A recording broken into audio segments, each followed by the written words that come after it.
Lions have some tough guys, both on the field and on the sidelines.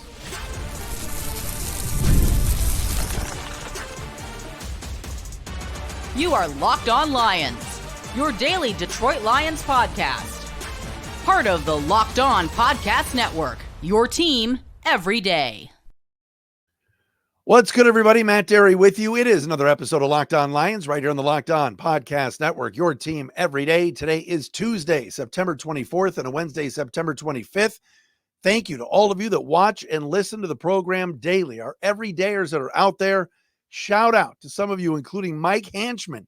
I met Mike tonight at a networking event down in Hazel Park. Mike is an awesome guy. Jim Mulhern, Plymouth Jim, president of the Jared Goff fan club. Kelton Evans with me up on LinkedIn, and a happy birthday to one of our everydayers, Colin Eads, legend down at the University of Alabama. Thanks for watching or listening wherever you get your podcast. Thank you for subscribing and watching on our Locked On Lions YouTube channel. Locked On Lions today is brought to you by FanDuel. Place your first $5 bet. You'll get started with $200 in bonus bets guaranteed. Visit FanDuel.com to get started. You can follow us on Twitter at Dery Speaks and at Locked On Lions. We do have the Matt Dery Facebook fan page.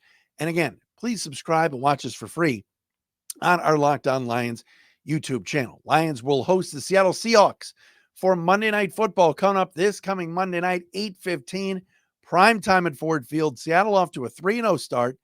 It's been Geno Smith and DK Metcalf the first few weeks, and those guys are clicking right now. Lions, of course, at 2-1. We got some roster moves that the team made today we got to get into. Frank Ragnow is banged up. We got to talk about that. We also got to get into our call of the day. If you want to be on the call of the day and have your voicemail played on this very program, just hit us up on SpeakPipe at speakpipe.com/Dery, Dery podcast page. That's speakpipe.com/Dery podcast page. Here's where I want to start today. Last week, I referenced a story that was in Crane's Detroit Business, where I said I was very surprised that a Dan Campbell story about him moving houses, living in Bloomfield Township, now over in Grosse Pointe, all due to some security issues, was making headlines and news. And I kind of made fun of the story because I said, the reason this is a story and it's getting publicity is because Cranes, the guy that owns Cranes and runs Cranes Detroit Business, his wife is Dan Campbell's realtor. And she was quoted in the story. Dan Campbell was quoted in the story and all this stuff. And I kind of blew it off and said, oh my gosh, why is this even a story? Why is this making news? It's obvious that the Crane wife, who is the realtor, is getting attention for this and all of that. Let me be the first to tell you that this is a more serious story than I first said. I want to walk back some of my comments.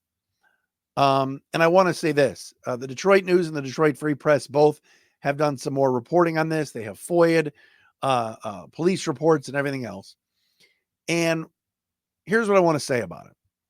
And then we're done talking about it. Dan Campbell ended up moving. He and his wife, Holly, ended up moving, like I said, to Grosse Pointe or whatever.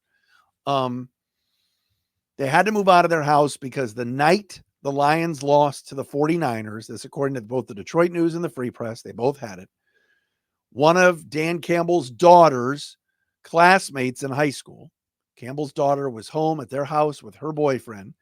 Holly Campbell was out in San Francisco. Obviously, Dan was at the game, Detroit and the Niners, coaching, of course. But the Campbell daughter's classmate gave out the Dan Campbell address on Snapchat, which led to folks going to the house, making noise, throwing stuff, whatever it was.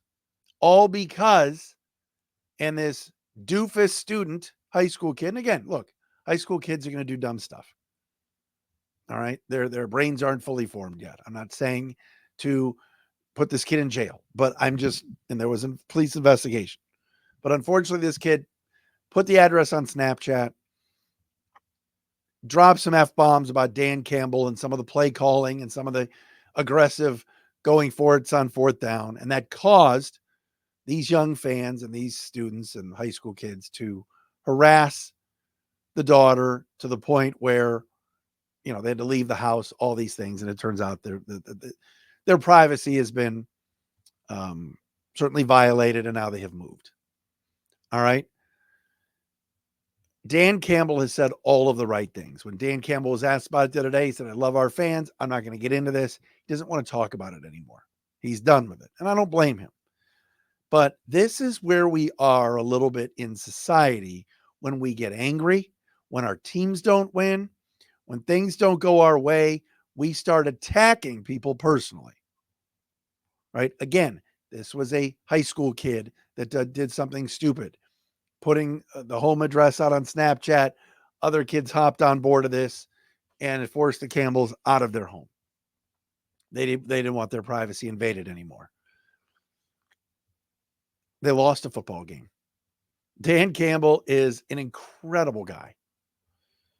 He's everything we've ever wanted in this town as a Lions football coach, as the head coach of the Detroit Lions for years. And I've been here since 1996. The Lions head coach has been laughed at and mocked. Everybody's mocked him. Everybody mocked Wayne Fonts. All right, the big buck. Heck, Scott Mitchell mocked him with Mickey Mouse ears and a pillow in his belly. Marty Morningwig was a disgrace. Mocked, laughed at. The motorcycle gate. Rod Marinelli went 0-16, made fun of. Jim Caldwell, mocked. Look at this dumb guy on the sidelines with this deer in the headlights. You can go back before I was even here in this town. Rick Forzano, Monty Clark, and the Prayer Hands. All of these things. Lions coaches. Matt Patricia. Come on, Matt Patricia. Mocked. Laughed at. We are finally rallying around somebody who has done a really good job. And yes, there are a few that will make fun of biting kneecaps or whatever, but for the most part, we've rallied around this man.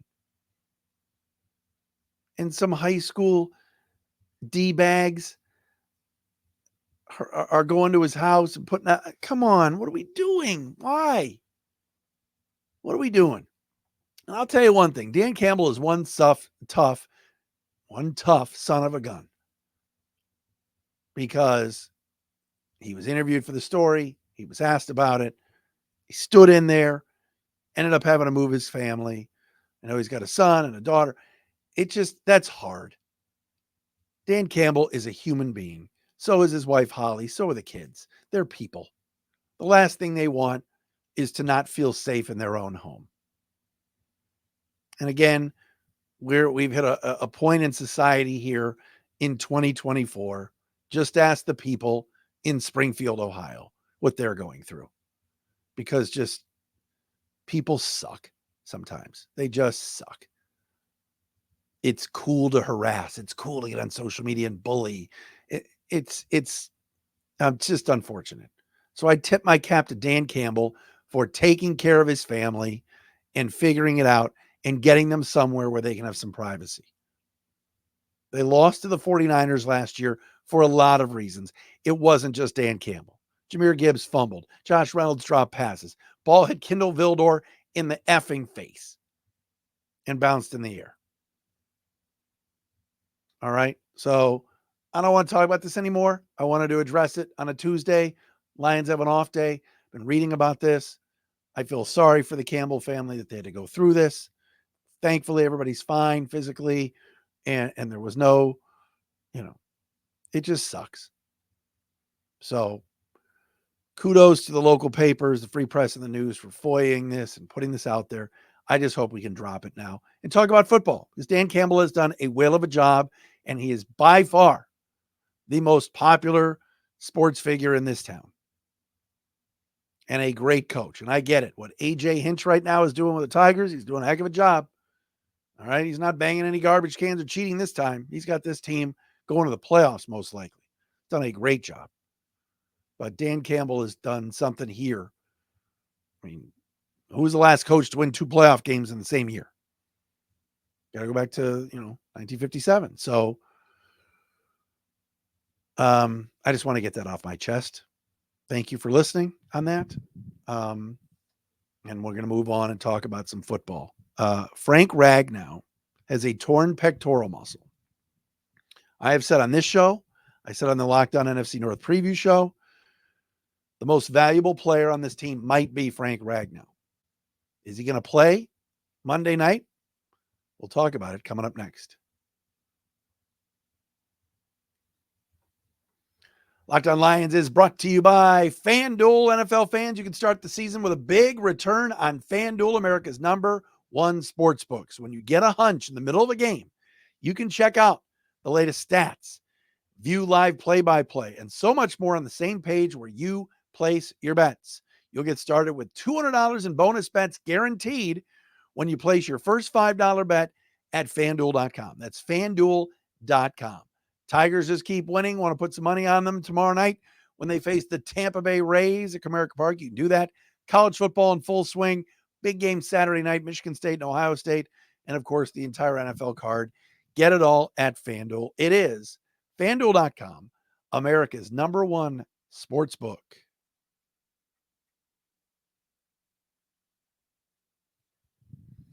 Shout out to all of you that check out the show wherever you get your podcasts. And thanks you to those of you that watch and subscribe on our Locked On Lions YouTube channel. Matt Dery back with you on a Tuesday edition of Locked On Lions. Dalton Wasserman, Pro Football Focus NFL analyst, is going to join us tomorrow. You know I love the folks at PFF. Dalton's going to join the program tomorrow, Thursday, the crossover. And we'll get you ready for Lions and Seahawks. We'll do a show Monday night, late night, following the game. I'm going to the game, but I'll be back in time to do a late night pod. So get that reaction from me coming up on Monday evening. I want to get to the injury report in a second, but the big news, and this was announced late last night, Genny and Rappaport, I believe, had it first. Frank Ragnow is hurt again. He has a torn pectoral muscle, and they're calling him week to week. This morning on his weekly radio hit on the Costa and Jansen program on 97.1 The Cricket, Dan Campbell told the guys that Ragnow wants to play this week and that he's so tough, it's going to be very difficult to keep him out of the game. Folks, he has a torn pectoral muscle. If I tore my pec muscle, I wouldn't be able to go to work or move for weeks. This dude is so tough. He wants to play Monday night and is planning on playing Monday night. My guess is they're going to leave him out, keep him out of practice all week. But Frank Ragnow last year, I know he's playing with like bad feet, bad ankle, bad knee, hurt his shoulder. He does not come out of games. It's incredible. And he might just be the most valuable player on this team because he's at the center of the field. He's calling some signals. He's Jared Goff's security blanket. He's arguably the best center in the game. All right, Creed Humphrey and Casey's good. The dude in New Orleans, the former Michigan kid. There's some good centers in this league. All right, some very good ones. I wouldn't choose anybody over Frank Ragnow. If Ragnow can't play Monday night against the Seahawks, the Lions have Michael Neese, who they've used throughout the preseason. They could swing Graham Glasgow over to center, put a Woshika at left guard. There's many options there. This offense does not run the same without Frank Ragnow. It just doesn't. Last year, I believe he missed a couple of games. Glasgow to play center. The offensive line just did not click. And look at week 2. Frank had a bad game. He did not have a Frank Ragnow-esque classic Frank game. And the Lions lost. And there was that interior of the defensive line that was kind of pushing up against Jared Goff all game. He didn't really get comfortable. And they lost. So hopefully big number 77 is all right and can play through this. He has played through other injuries in the past, but torn pectoral muscle is usually like a 2 to 4 week thing. Yet they're just saying week to week. The Lions didn't even mention, Dan Campbell didn't even mention at his Monday press conference anything about a Frank Ragnow pec injury at all. You know, the Lions were bit badly by the injury bug Sunday in Arizona. Derek Barnes, Marcus Davenport, Ali McNeil, Sam Laporta, Terrion Arnold was in and out of that game. Lots of guys had to leave that game. Yet Frank Ragnow played every snap, every offensive snap. Dude is just nails, man. And I know he contemplated right after the season last year, like, am I done? He's just played through a lot of pain. And now he's going to have to do it again. But I tip my cap, man, to that dude. He is one tough son of a bee, man. Unbelievable. All right. Injuries today. The Lions have made some roster moves. Not surprising. Oh, I didn't even mention the Lions are going to be rocking their black uniforms on Monday night. I'm down. Mark me down. I'm excited. The black unis with the blue helmets and the black trim. Let's go. Monday Night Football is going to be fun. All right, today the Lions placed linebacker Derek Barnes and edge rusher Marcus Davenport on injured reserve. Davenport's expected to be out for the year. He's got a tricep tear. Derek Barnes' knee injury against the Cardinals after he was chop blocked, which I did not like, by McBride,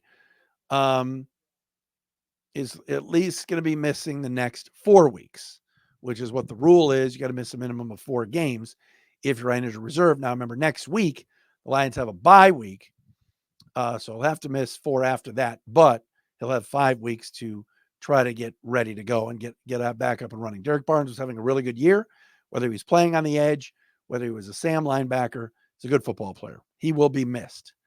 We've talked about it before.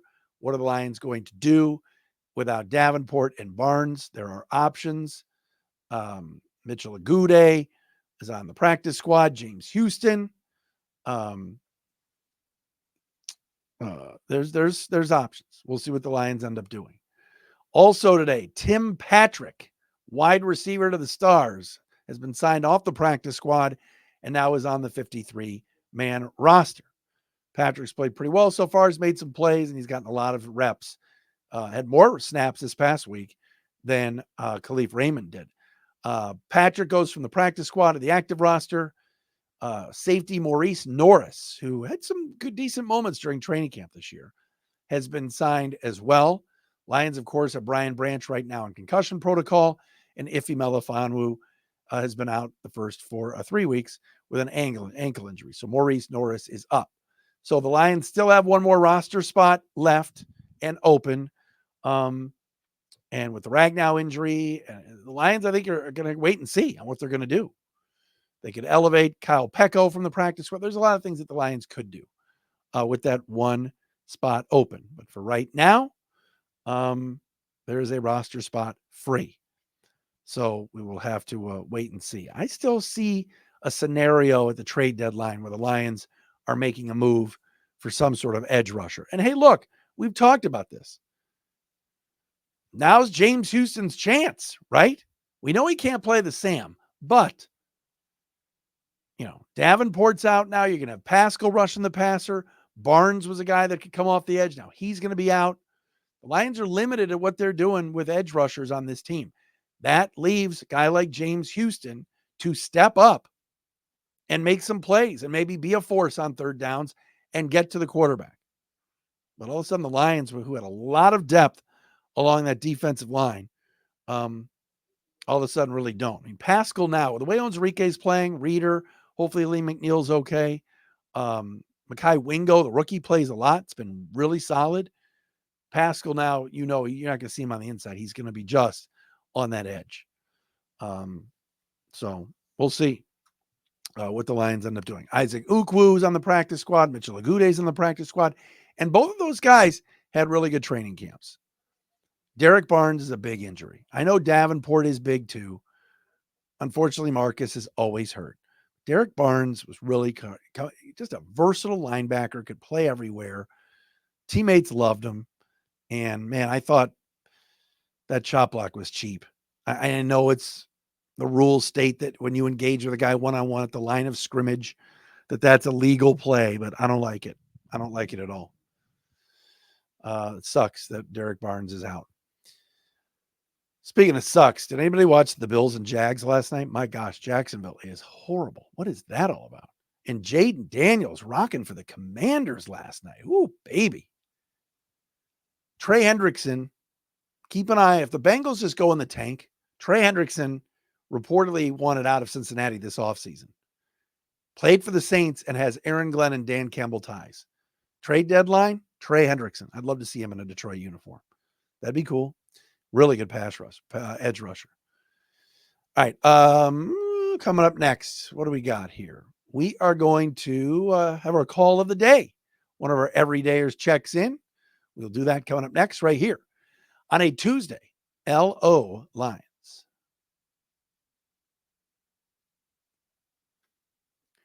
And Locked On Lions brought to you by LinkedIn Jobs. When you're hiring for your small business, you want to find quality professionals that are right for the role. That's why you have to check out LinkedIn Jobs.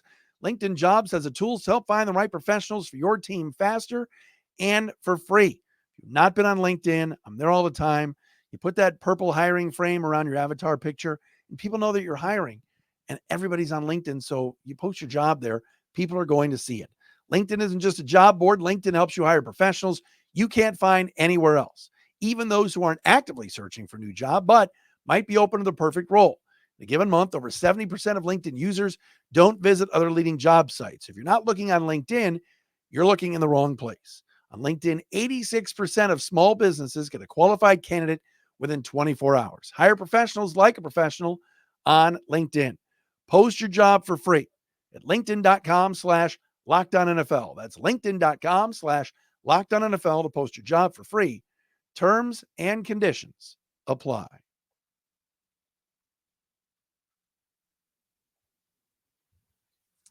Back on the program on a Tuesday edition of Locked On Lions. Tigers win again today.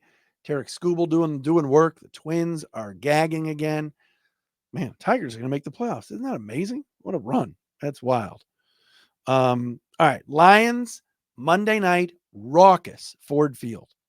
It's going to be, as Frank Gifford used to say, rocking. It's going to be something else. Call of the day brought to you by our SpeakPipe at speakpipe.com/Dery podcast page. One of our everydayers, Chris, checks in with today's call of the day. Hey, Matt, Chris from Novi, everydayer. Wanted your thoughts on if the NFL needs to expand the rule where you cannot dive at a quarterback's knees in the pocket to include all players on the field. With the Barnes injury, with the cut block, and the way Kyler Murray dove at Terrion Arnold's knee, injuring him during that game, is it time to expand that rule to include all players and not just quarterbacks in the pocket? All right, Chris, thank you very much. Chris Holloman checking in on as our call of the day asks a very interesting question. Here's the thing. It is amazing the double standard that's out there when it comes to officiating and these calls. All right. Trey McBride goes in motion to the left, then goes in motion to the right. They run a handoff, and he just dives at Derek Barnes's knees, and Barnes is going to be out a while. It's a cheap shot. I get it. A cut block has been in the game for years. Cut a guy, you're supposed to put your shoulder pad down low, hit him in the thigh. He's supposed to go flying. But when you're hitting him at the knees, strike at the knees. If you're hitting him at the knees, that's just, look, everybody got mad last year when Kirby Joseph injured TJ Hawkinson on a tackle attempt where he went low, and the same with the Rams, Tyler Higbee, right? I mean, everything low is dangerous. Kirby and what he was doing was trying to hit somebody low. I don't think was trying to injure them. I also don't think McBride was trying to injure Barnes, but like, you're right. Kyler Murray diving at Terrion Arnold's knees, trying to block. Like, I don't like it. And I think Chris brings up a good point on our call of the day. Like, maybe it is time, if you touch a quarterback and you're down on the ground, but you're kind of crawling towards the quarterback just to get to him, to make a football play, and you hit him low at his feet, at his legs. Oh my gosh, it's 15 yards and it's throw him out of the game. But yet McBride goes in motion and just cuts Barnes, and now he's out. They've got to take that out of the game. I think Chris is right. You're not allowed to go low on a quarterback, but why are you allowed to go low on almost a defenseless defender who's just standing there trying to make a play? And you run toward him and just dive at his legs? No wonder Derek Barnes is going to be out a while. It's a cheap hit. I get it. Cut block, part of the game. No, not. I don't agree. And I think the league does need to take a long look at it.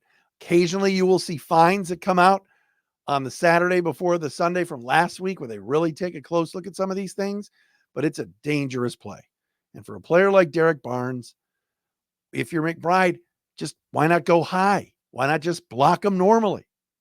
I get it. Sometimes a cut block knocks a guy right down and you've got an alleyway. But that's, to me, cheap football. So Chris on our call today, I think is spot on. I really do. I think it's something the league needs to take a look at so these guys aren't getting hurt. And we're getting to see the best players every single week play, not because of some cheap, low block. All right, Dalton Wasserman from PFF joins us tomorrow. Thanks for making us your first listen, everybody, on Locked On Lions. Back again on a Wednesday edition.